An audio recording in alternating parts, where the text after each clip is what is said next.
शिव विवाह। पार्वती अपने तप को पूर्ण होते देख घर लौट आई और अपने माता पिता से सारा वृतांत कह सुनाया। अपनी दुलारी पुत्री की कठोर तपस्या को फलीभूत होता देखकर माता पिता के आनंद का ठिकाना नहीं रहा। उधर शंकर जी ने सप्तर्षियों को विवाह का प्रस्ताव लेकर हिमालय के पास भेजा और इस प्रकार विवाह की शुभ तिथि निश्चित हुई। सप्तर्षियों द्वारा विवाह की तिथि निश्चित कर दिए जाने के बाद भगवान शंकर जी ने नारद जी द्वारा सारे देवताओं को विवाह में सम्मिलित होने के लिए आदरपूर्वक निमंत्रित किया और अपने गणों को बारात की तैयारी करने का आदेश दिया।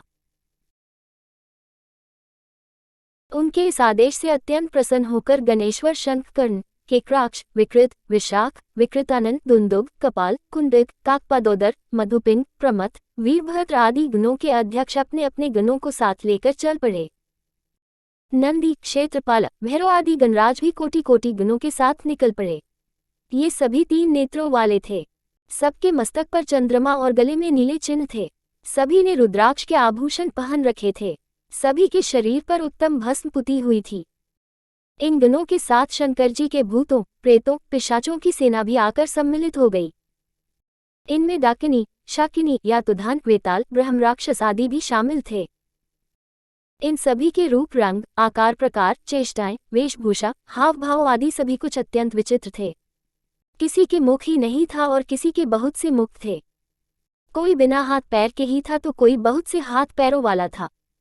किसी के बहुत सी आंखें थीं और किसी के पास एक भी आंख नहीं थी। किसी का मुख गधे की तरह, किसी का सियार की तरह, किसी का कुत्ते की तरह था। उन सब ने अपने अंगों में ताज़ा खून लगा रखा था। कोई अत्यंत पवित्र और कोई अत्यंत विभत्स तथा अपवित्र गणवेश धारण किए हुए था। उनके आभूषण बड़े ही डरावने थे। उन्होंने हाथ में नरकपाल ले रखा था। वे सबके सब अपनी तरंग में मस्त होकर नाचते गाते और मौज उड़ाते हुए महादेव शंकर जी के चारों ओर एकत्रित हो गए। चंडी देवी बड़ी प्रसन्नता के साथ उत्सव मनाती हुई भगवान रुद्रदेव की बहन बनकर वहां आ पहुंची।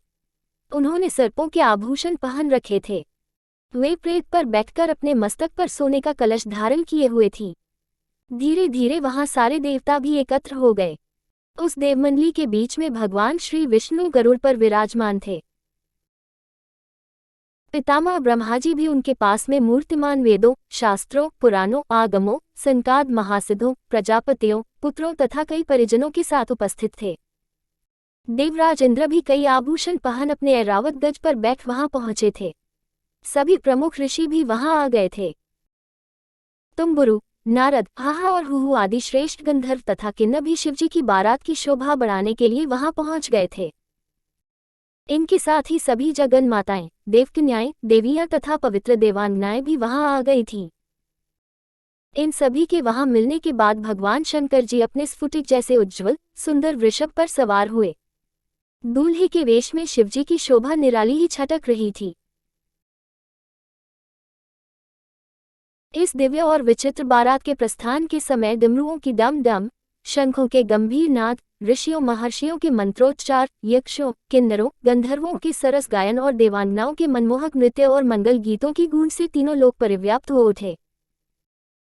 उधर हिमालय ने विवाह के लिए बड़ी धूमधाम से तैयारियां की और शुभ लग्न में शिवजी की बारात हिमालय के द्वार पर आ लगी। पहले तो शिवजी का विकट रूप तथा उनकी भूत प्रेतों की सेना को देखकर मैना बहुत डर गई और उन्हें अपनी कन्या का पाणी ग्रहण कराने में आनाकानी करने लगी। पीछे से जब उन्होंने शंकर जी का करोड़ों कामदेवों को ले जाने वाला 16 वर्ष की अवस्था का परम लावण्यमय रूप देखा तो वे देह गेह की सुधि भूल गईं और शंकर पर अपनी कन्या के साथ ही साथ अपनी आत्मा को भी न्यौछावर कर दिया। हर गौरी का विवाह आनंद पूर्वक संपन्न हुआ। हिमाचल ने कन्यादान दिया। विष्णु भगवान तथा अन्यान्य देव और देवरमणियों ने नाना प्रकार के उपहार भेंट किए। ब्रह्माजी ने वेदोक्त रीति से विवाह करवाया। सब लोग अमित उत्साह से भरे अपने अपने स्थानों को लौट गए।